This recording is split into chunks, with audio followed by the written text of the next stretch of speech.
whom many call Alexander the Great. The prince carried many legacies from his grandfather: bravery, ambition, and a bejeweled crown said to have come from the treasures of King Solomon. One day, while the prince was on a hunting expedition with his men, fate stepped in. The prince chased the wild stag up the hill. But when he reached the top, he suddenly caught sight of a beautiful island across the sea. He knew at once that he must go there.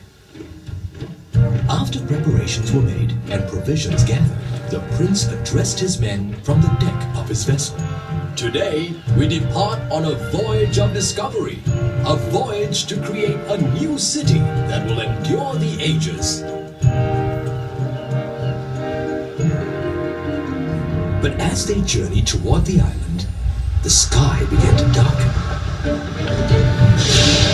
Soon they were engulfed in the most vicious storm they had ever seen. Dark forces seemed to conspire against them. The prince's men were terrified, certain that they were doomed. The prince, however, knew what he must do. He removed the beautiful crown from his head and threw it into the waves as a gift to the Sea King. Immediately, the waters calmed, and the prince and his men were allowed to continue on to the island of his fascination. As the prince surveyed his new surroundings, he was confronted by an incredible beast. At first, the prince did not know what to expect. But when he looked into the lion's eyes, a moment of understanding and respect passed between them. And then the lion was gone. The prince again addressed his men. In this place, I will build a city, the center of a great nation, and I will call it the Lion City, to honor the spirit of the beast who guards these shores.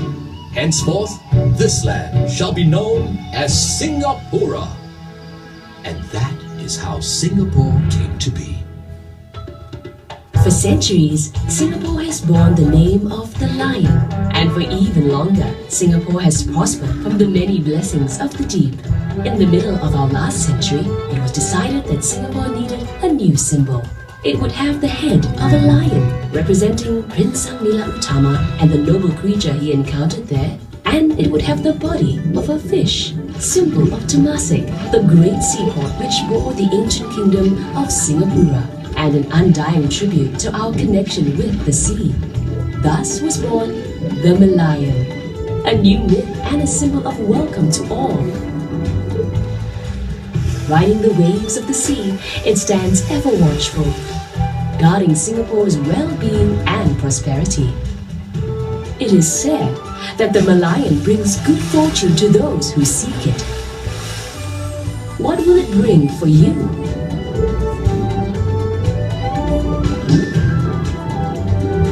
Come, uncover the mystery and see if you too have been blessed with the luck of the Marlion.